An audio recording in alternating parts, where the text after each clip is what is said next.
Oke, selamat pagi, selamat bertemu kembali dengan saya Anjar Pinem.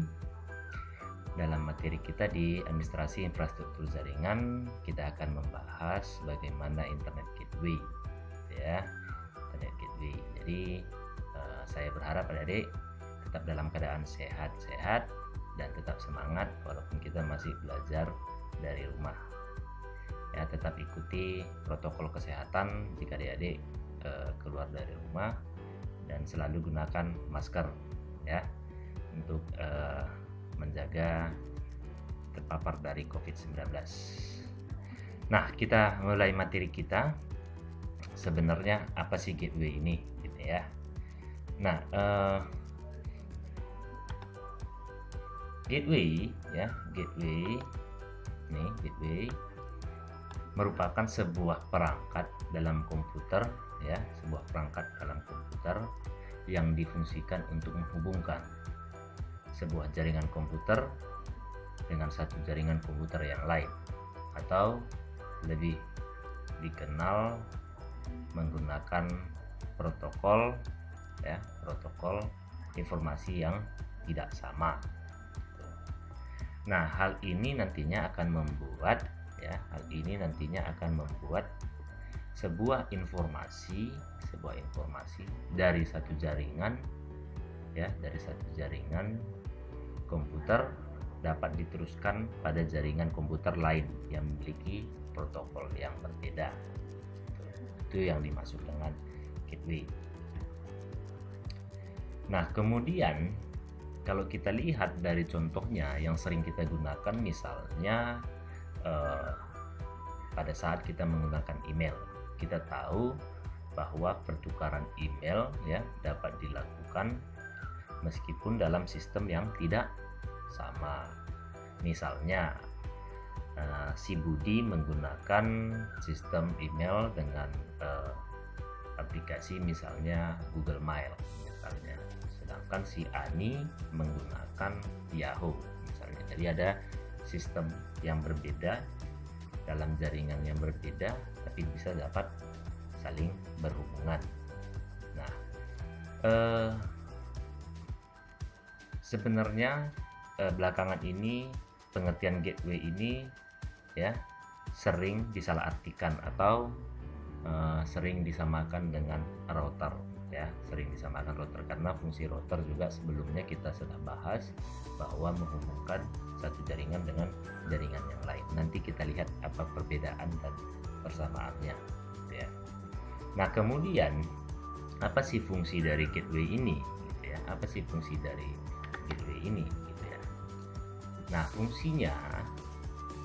dari gateway ini kalau secara umum tadi menghubungkan satu jaringan dengan jaringan yang lain atau yang berbeda jaringan, sehingga jaringan yang satu bisa berhubungan dengan jaringan yang lain.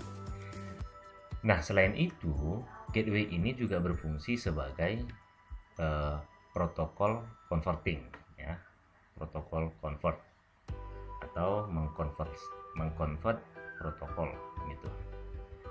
Nah, apa sebenarnya protokol converting ini yang merupakan salah satu fungsi dari gateway gitu ya. Nah, gateway harus memiliki kemampuan untuk melakukan konversi protokol, di mana nantinya dua protokol yang berbeda bisa saling dikaitkan atau dihubungkan. Nah, sebuah gateway jaringan yang merupakan sebuah sistem internet working yang mengkoneksikan dua jaringan dalam waktu yang sama dan dapat dikonfigurasi dalam sebuah perangkat lunak atau software. Nah, jadi jaringan gateway ini dapat beroperasi dalam setiap tingkatan yang ada pada model lapisan OSI. Apa itu OSI? Open System Interconnection. Sepertinya kemarin kalau nggak salah di pertemuan atau di kelas sebelumnya sudah membahas tentang OSI ya. Nah, itu fungsi pertama dari gateway. Apa fungsi kedua dari gateway gitu ya? Fungsi kedua dari gateway memudahkan akses informasi. Nah, benar ya. Tadinya kan fungsi utamanya itu ya. Fungsi utamanya menghubungkan dua jaringan yang berbeda. Nah, fungsi lanjutannya yaitu memudahkan akses informasi. Karena tadinya dua jaringan yang berbeda bisa saling berhubungan, maka informasi pun dapat saling berhubungan antara satu jaringan dengan jaringan yang lain. Maka gateway pun sangat berguna digunakan untuk memudahkan melakukan akses informasi. Jadi di sini memudahkan akses informasi, ya. Maka gateway sangat berguna untuk digunakan untuk memudahkan melakukan akses informasi. Nah, ini fungsi yang kedua. Sedangkan fungsi yang ketiga itu hardware sharing. Nah, bagaimana hardware sharing? Hardware sharing ini, sharing artinya berbagi, ya. Jadi bagi pakai. Jadi bagi pakai, ya. Misalnya satu printer. Nah, satu printer kita gunakan untuk beberapa komputer. Jadi kita bisa melakukan sharing dengan gateway tadi gitu. Jadi ada peruntukan untuk berbagi hardware gitu. Ini fungsi yang berikutnya dari gateway. Nah, sedangkan fungsi yang keempat ini keamanan pengaturan data. Jadi penjelasan ininya adik-adik bisa lihat nanti di modul. Intinya seperti ini kalau keamanan dan pengaturan data ini. Jadi seorang admin nantinya, administrator jaringan dalam sebuah perusahaan, mereka harus bisa mengelola sebuah data atau beberapa data, ya, beberapa data dalam beberapa jaringan. Misalnya ada departemen administrasi, ada departemen misalnya marketing, ada departemen misalnya pengembangan. Nah, setiap departemen ini pasti mempunyai data-data privat, ya, atau data-data yang dirahasiakan. Jadi administrator jaringan nantinya dapat mengelola atau mengkonfigurasi dengan gateway ini data-data mana yang dapat diakses oleh departemen marketing, departemen keuangan misalnya, departemen pengembangan misalnya, dan data-data apa yang tidak dapat diakses dari salah satu departemen tersebut. Nah, ini maksudnya keamanan dan pengaturan data itu gitu. Jadi ibaratkan hanya pemiliknya yang dapat memasuki rumahnya gitu. Seperti itulah dia ibaratnya kalau kita ibaratkan dengan bahasa kita sehari-hari atau contoh secara sehari-hari kita. Nah, fungsi yang berikutnya atau cara kerja gateway, ya, sebenarnya ada fungsi yang kelima, tapi fungsi yang kelima ini selain dari gateway atau gateway ini kalau nanti bisa kita kaitkan dengan keunggulannya gitu ya, keunggulannya. Jadi fungsi yang kelima itu ada kestabilan, ya, kestabilan. Nanti di modulnya di PDF-nya adik-adik bisa buka, ya, di PDF-nya adik-adik nanti bisa buka apa fungsi yang kelima ini gitu ya. Nah, fungsi yang kelima kalau nanti adik-adik bisa lihat nantinya, ya, lihat nantinya ada kestabilan dan peningkatan performa komputasi. Nah, dalam kondisi tertentu sebuah jaringan dapat digunakan untuk meningkatkan performa keseluruhan dari aplikasi bisnis dengan cara memberikan tugas komputasi lebih kepada satu perangkat yang didistribusikan ke komputer yang lain. Nah, ini hampir sama dengan kegunaannya atau fungsi yang kedua tadi. Jadi dengan adanya pembatasan atau mengklasifikasi tadinya data-data mana yang dapat diakses, maka performa komputernya atau komputasinya akan semakin meningkat karena sama seperti kita menggunakan VLAN kemarin. Jadi performa jaringannya bisa semakin meningkat karena bisa diatur siapa yang dapat mengakses, siapa yang tidak dapat mengakses gitu. Jadi seperti itu. Makanya di sini tadi di slide-nya saya tidak membuatkan, tapi di PDF-nya nanti adik-adik bisa baca gitu ya. Nah, selanjutnya bagaimana sih cara kerja dari gateway ini gitu ya. Cara kerja gateway-nya, ya. Cara kerja dari gateway ini sebenarnya, ya, bekerja layaknya pintu untuk mencapai jaringan lain-lain. Jadi makanya sering kita sebut gateway ini gerbang jaringan. Nah, eh, setiap gerbang paling tidak memiliki dua macam interface jaringan. Ya pasti ya, menerima dan mengirim. Pasti ada interface untuk menerima, ada interface untuk mengirim. Jadi pada saat dikirim pasti ada yang menerima. Jadi memiliki paling tidak memiliki dua macam interface. Nah, misalnya saja mengakses internet nih ya, mengakses internet.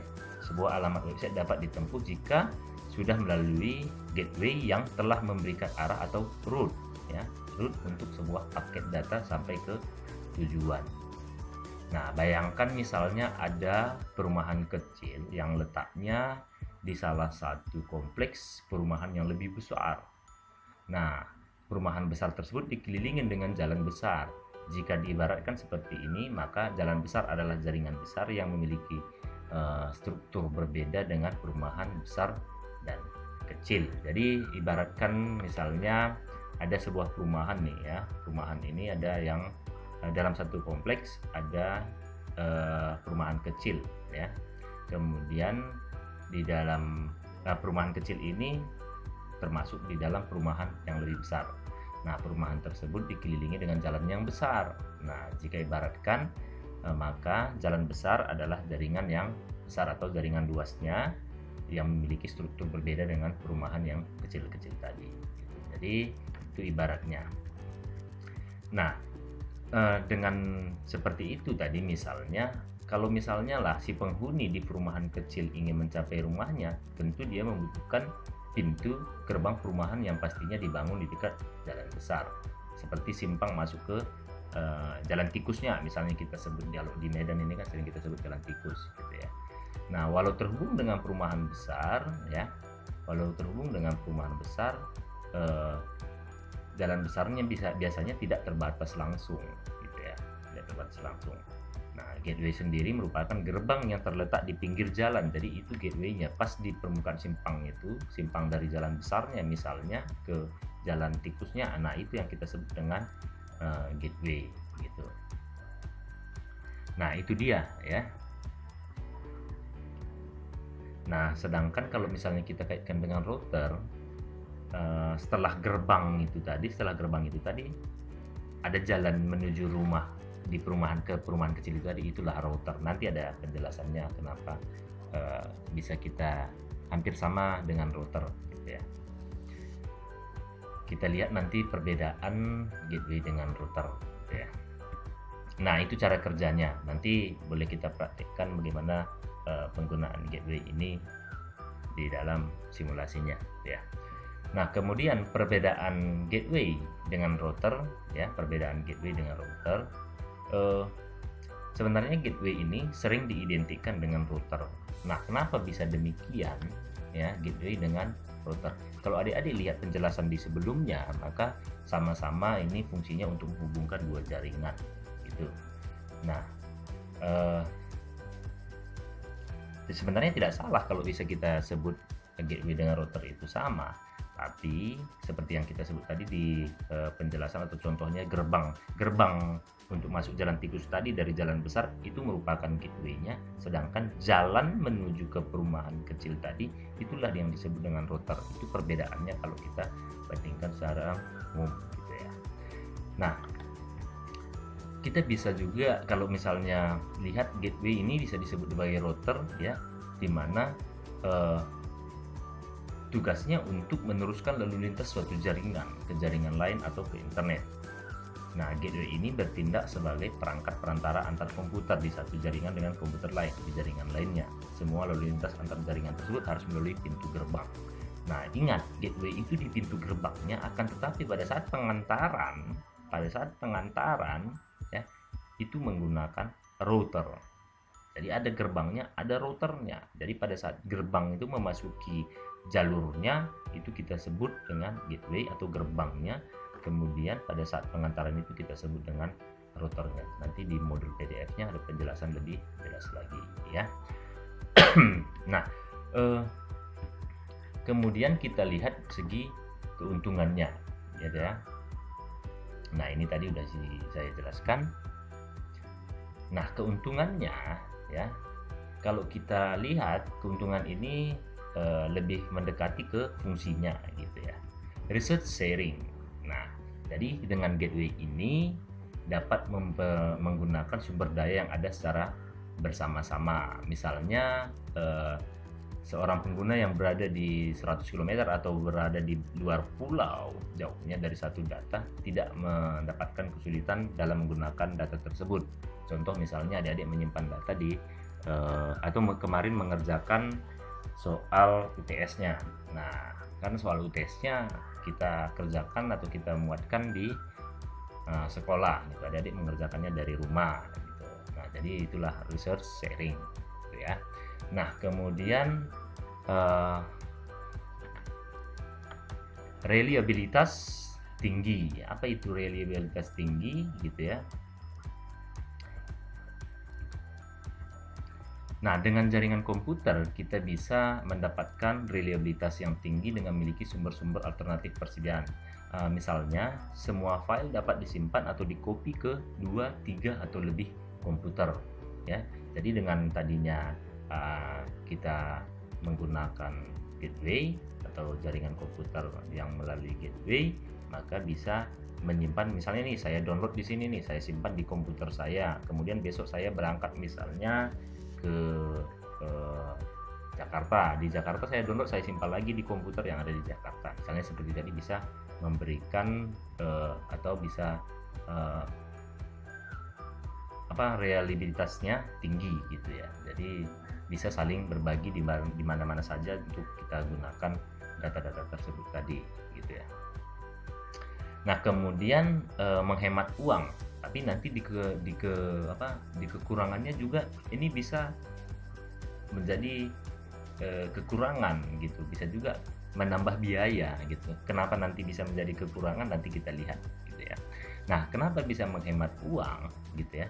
Nah, komputer yang berkekuatan kecil mempunyai rasio atau harga atau kinerja yang lebih baik dibandingkan komputer yang besar. Nah, komputer besar seperti mainframe, pernah ya melihat mainframe, memiliki kecepatan kira-kira 10 kali lipat kecepatan komputer kecil. Akan tetapi harga mainframe 1000 kali lebih mahal.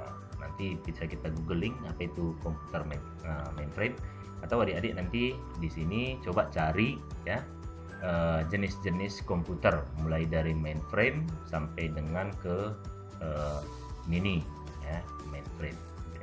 Ini sebagai kuisnya ya, kuisnya, atau bukan kuis lah, tugas lah, nanti dibuat catatannya ya, buat catatannya nanti di sana adik-adik tuliskan jenis-jenis komputer ya, jenis-jenis komputer. Nah, mulai dari mainframe dan lain-lainnya gitu ya. Nah, kemudian yang tadinya mainframe itu 1000 kali lebih mahal dari komputer pribadi. Nah, ketidakseimbangan rasio harga kinerja dan kecepatan inilah membuat para perancang sistem untuk membangun sistem yang terdiri dari komputer-komputer pribadi. Nah, jadi di sini mainframe itu cukup satu, kemudian di tadinya ada jaringan, di semua kecepatan tinggi itu tadi bisa kita akses melalui komputer pribadi kita. Nah, kemudian hardware sharing ya, seperti tadi di dalam fungsinya bisa menggunakan beberapa perangkat secara bersama-sama. Contohnya misalnya tadi ada printer ya, contoh lain nanti adik-adik bisa lihat di modul PDF-nya. Kemudian keamanan dan pengaturan data ya. Nah, ini tadi juga sudah kita jelaskan di dalam fungsinya. Kemudian stabilan dan peningkatan performa komputasi tadinya juga kita sudah jelaskan di dalam fungsi dari gateway tersebut. Nah, sekarang kekurangannya apa? Nah, kekurangan pertama yang tadinya kelebihannya murah, sekarang kenapa bisa tinggi gitu. Jadi ini fleksibel ya, bisa murah, bisa dikatakan dengan gateway ini bisa murah, bisa tinggi. Nah, kalau tinggi pada saat kapan? Pada saat kita menggunakan gateway ini, kita membutuhkan analis. Jadi ini nanti tugas adik-adik nih. Nah, jadi biaya tinggi untuk gateway ini karena adik-adik sebagai analis atau sebagai konsultan keamanan jaringannya melalui gateway ini. Jadi adik-adik nanti bisa pelajari gateway-nya, bagaimana penggunaannya, bagaimana kelebihannya, bagaimana konfigurasi dan seterusnya, sehingga adik-adik nanti bisa bekerja dalam satu perusahaan untuk keamanan jaringannya misalnya. Jadi biaya tinggi ini ya karena pengembangan jaringan meliputi berbagai aspek. Misalnya nantinya bisa ada pembelian hardware, pembelian software, konsultasi perancangan jaringannya, konsultasi perancangan infrastruktur jaringannya, dan seterusnya. Nah, sedangkan untuk pengguna rumahan biaya ini relatif kecil. Nah, itu tadi. Karena server yang dibangun itu biayanya mahal, butuh konsultasi, butuh hardware dan seterusnya. Tapi begitu kita menggunakan komputer pribadi kita dari rumah, komputer yang tadi server mahal itu bisa kita gunakan dari komputer pribadi kita. Nah, itu tadi yang membedakan atau fleksibelnya, bisa dikatakan gateway ini mahal dan murah gitu. Nah, seperti itu dia. Nah, kekurangan dan kerugian gateway yang kedua itu dari sisi manajemen perangkat dan perangkat keras dan administrasi sistem. Nah, kita tahu ya, dengan adanya konfigurasi gateway ini, kita harus memelihara supaya gateway atau konfigurasi dari gateway tadi bisa bersifat berkelanjutan. Maka kita membutuhkan seorang IT profesional. Nah, adik-adiklah nanti menjadi IT profesionalnya, kan gitu ya. Dimana adik-adik nanti kalau sudah mengerti benar akan tugasnya sebagai IT profesional, salah satunya adalah konfigurasi gateway, ini bisa menjadi salah satu peluang kerja gitu ya. Atau paling tidak ya, dari sisi manajemen perangkat keras dan administrasi sistem ini, seseorang itu harus mengikuti training, jadi butuh biaya ya gitu ya. Kemudian butuh pelatihan, butuh biaya lagi. Nah, pelatihannya harus secara khusus untuk menangani konfigurasi gateway-nya sesuai dengan kebutuhan dari kantornya gitu. Jadi ini merupakan dari segi manajemen dan perangkat keras, administrasi sistem, dan administrasi sistem ini merupakan bisa menjadi sebuah kekurangan karena harus mempunyai IT profesional perusahaannya, kan gitu. Yang tadinya tidak usah mengeluarkan biaya untuk IT profesional, sudah harus menggunakan. Kemudian sharing file yang tidak diinginkan. Nah, yang tadinya berbagi file, berbagi data, kalau salah konfigurasi bisa saja data yang tidak diinginkan masuk ke dalam komputer yang terhubung dengan gerbang jaringan atau gateway yang saling berhubungan antara satu jaringan dengan jaringan yang lain tadi. Kemudian aplikasi virus dan metode hacking. Dengan berbagi jaringan ya pasti kalau salah satu jaringan sudah terjangkit virus atau dapat dibobol jaringannya, maka kemungkinan jaringan yang terhubung dengan gerbang jaringan yang terinfeksi virus tadi, bukan virus corona gitu maksudnya, terinfeksi virus tadi, maka bisa saja terinfeksi ke jaringan-jaringan yang lain yang terhubung dengan gerbang jaringan yang sama atau gateway yang sama, atau jaringan yang berbeda memiliki gateway. Demikian adik-adik materi kita ya. Saya rasa untuk konfigurasi jaringan untuk gateway nanti bisa kita lanjutkan di pertemuan berikutnya ya. Mudah-mudahan sebenarnya ini lebih enak kita praktik langsung gitu. Oke adik-adik, demikian. Semoga adik-adik memahami. Jika tidak atau ada pertanyaan mengenai materi ini, adik-adik bisa tanyakan di classroom kita, kira-kira apa yang mau ditanyakan. Kemudian nanti jangan lupa untuk menjawab soal-soal dari kuisnya gitu ya. Karena saya lihat sebelum Meet ini kuis adik-adik banyak yang kosong, makanya kebanyakan kita minim dari KKN gitu ya. Oke, selamat belajar, tetap semangat, dan jangan lupa jaga kesehatan. Terima kasih.